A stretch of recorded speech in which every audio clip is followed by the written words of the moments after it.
Seja bem-vindo ao quarto episódio do MBcast. Eu sou o Otávio. Eu sou a Giovana. O nosso convidado de hoje é o Gabriel Alves, que é formado em Comunicação Social na ESPM e também é o CEO da Rede Decisão. Seja muito bem-vindo ao nosso podcast. Muito obrigado pelo convite, Otávio e Giovana. Eu estou super feliz de estar aqui hoje. É muito legal participar do MBcast, o projeto é um sucesso, é lindo.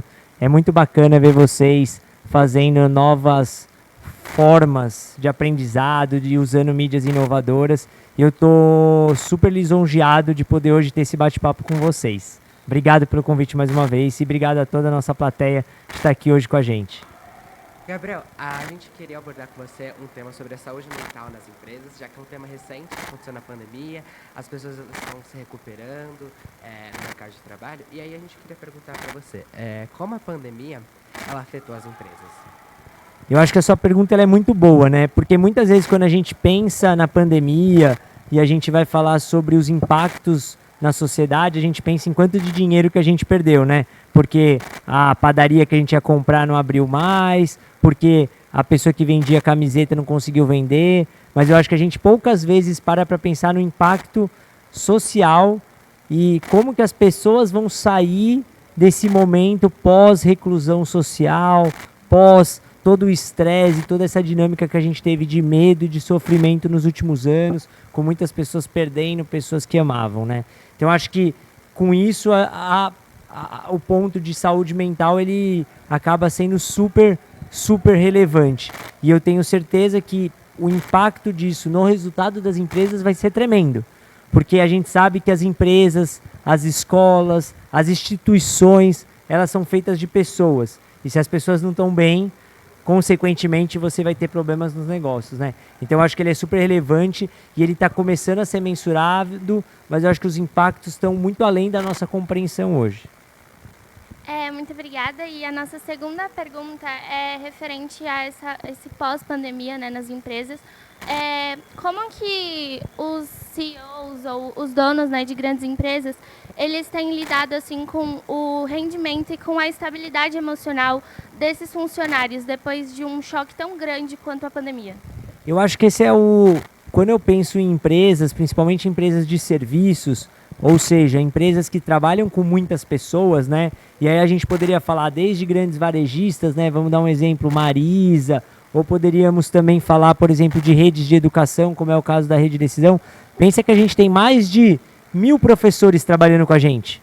É uma quantidade enorme de pessoas que, primeiro, que já está num ambiente que é super complexo, né? Porque imagina você, professor, pós-pandemia, se readaptando com a volta dos alunos para a escola. Os alunos estão se adaptando, os professores estão se adaptando e eles são muito impactados. Então a gente tenta aqui na Rede Decisão ter uma estrutura de apoio que vai desde coordenações diárias, direção das unidades, orientações e até mesmo às vezes com algumas iniciativas tentando diminuir a carga de trabalho dos nossos colaboradores. Porque a gente sabe que nesse momento a gente precisa tentar trazer isso. Não tem sido um desafio fácil. Se vocês me perguntarem, Gabriel, o que você acha que você poderia ter feito melhor esse ano? Eu com certeza responderia que esse ponto a gente poderia ter feito mais. A gente fez muito, mas eu acho que a gente não chegou onde a gente gostaria. Aproveitando essa fala do Gabriel aí a respeito, né, dessa condição dos funcionários e até dos chefes mesmo, né, nessa volta à pandemia, a gente vai rodar um vídeo rapidinho a respeito de saúde mental na área do trabalho. Quando nos sentimos fazendo parte de um ambiente saudável e colaborativo, não importa o grau na hierarquia, nosso trabalho ganha sentido e importância. A saúde mental é fundamental para o trabalho produtivo. No Brasil, a terceira causa de afastamento no trabalho são transtornos mentais e comportamentais. Mas seguindo a tendência mundial, em poucos anos essa será a primeira. Por isso, o bem-estar e a saúde mental no trabalho tornaram-se assuntos urgentes para as empresas. Os fatores de risco psicossociais podem provocar depressão, ansiedade, estresse, dependência química, entre outros. É necessário o pleno envolvimento das lideranças no processo de gestão da saúde mental nas empresas, como fator de proteção do trabalhador. O atendimento às questões de saúde mental relacionadas ao trabalho ela deve se dar de preferência no nível organizacional. A gente parte do nível organizacional do coletivo para implementar ações de prevenção e depois, claro, aqueles casos em que já há um trabalhador doente que necessita de cuidados ou ser afastado, né, ele vai ser encaminhado. Então, a gente trabalha com prevenção de riscos psicossociais relacionados ao trabalho. Tem uma amiga minha que notou que eu tava meio diferente, tava meio distraído. Aí ela me indicou, não, mas tem uma moça que ajuda a gente quando tá com problema. Ela não chegou nem a especificar o que ela fazia. Ela só disse que ela era uma ouvinte. E ela começou assim, ó, a me instruir no que eu tinha que fazer. E aí, cara, quanto mais eu conversava com ela, mais eu começava a tirar, mais eu começava a separar, mais eu começava a me animar. E olha, foi, eu acho que uma das melhores coisas que eu fiz até hoje. É um investimento que deve ser feito por todas as empresas, porque é um bom resultado para o negócio e traz um bom resultado para o trabalhador, né? Então é um ganha-ganha-ganha, porque quem ganha é o trabalhador, a empresa e a sociedade de maneira geral. Eles investirem não só para o serviço, né? Para a vida. Contrate o SESI RS e conte com um Centro de Inovação SESI, fatores psicossociais para identificar e gerenciar riscos psicossociais e criar soluções inovadoras para a sua empresa.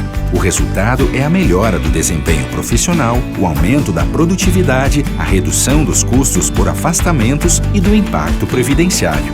Procure o SESI RS. Viva bem, faça melhor.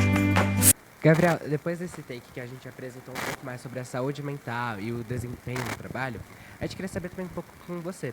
Você acredita que a saúde mental, ela afeta no desempenho do trabalho? Excelente pergunta, né? Eu não tenho nenhuma dúvida que sim, afeta e muito. Sabe por quê? Porque eu não acredito que o ser humano ele consegue ser dissociado, né? Não existe o aluno, o Felipe, o pai... Existe uma pessoa só. Eu acho que a gente é todo conectado, né?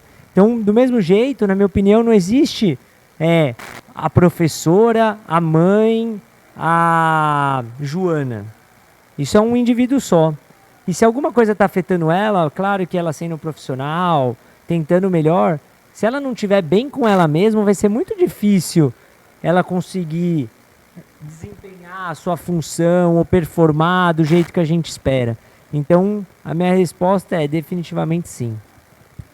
E qual você acha que tem sido a relação entre a saúde mental de um trabalhador quanto pessoa e a saúde mental dele nesse ambiente de trabalho? Eu acho que eu vou tentar responder aqui. Se não ficar claro, você pode me perguntar, tá bom? Mas eu acho que voltando um pouco à fala anterior, como para mim os indivíduos eles são seres únicos, que não tem essa dissociação tão grande como o trabalho ser individual, eu acho que isso tudo é como se fosse um grande caldeirão, né? Onde está tudo borbulhando e você tem que dar conta de todos esses sentimentos. Mas eu acho que o que eu queria falar aqui é pensar um pouquinho em como que a gente pode tentar se ajudar, né? E eu acho que tem muito a ver com empatia, né? E eu acho que a gente tentar efetivamente acolher o próximo, ouvir o próximo, e por isso que eu falo muito o abraço, e até hoje a gente abraçou aqui, e eu acho que isso é muito importante, porque eu acho que o abraço ele transmite muitas coisas, que às vezes nem 1000 palavras transmitem, né?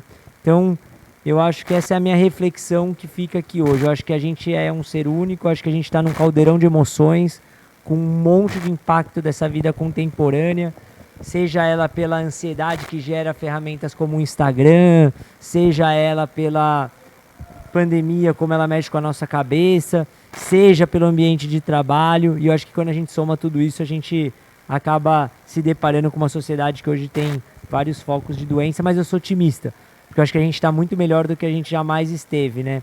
A gente vê hoje uma sociedade que aos trancos e barrancos a gente vai cada vez mais trazendo o papel da mulher como algo super relevante, a gente vai respeitando as diversidades, e eu acho que não tá bom, a gente está muito longe de chegar onde a gente deveria, mas a gente com certeza está melhor do que a gente estava 100 anos atrás, né?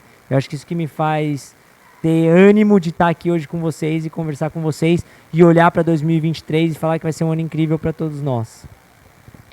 Bom, gente, esse foi o nosso episódio. Eu queria muito agradecer a sua participação. Agradecer também a todo mundo que está aqui assistindo por trás das câmeras e agradecer, é claro, a Rede Decisão por nos proporcionar a idealização desse trabalho. Está sendo um projeto muito legal, a gente está aprendendo muita coisa. E é isso, até o nosso próximo episódio. Muito obrigada, Gabriel, pela participação. Obrigado vocês, viu?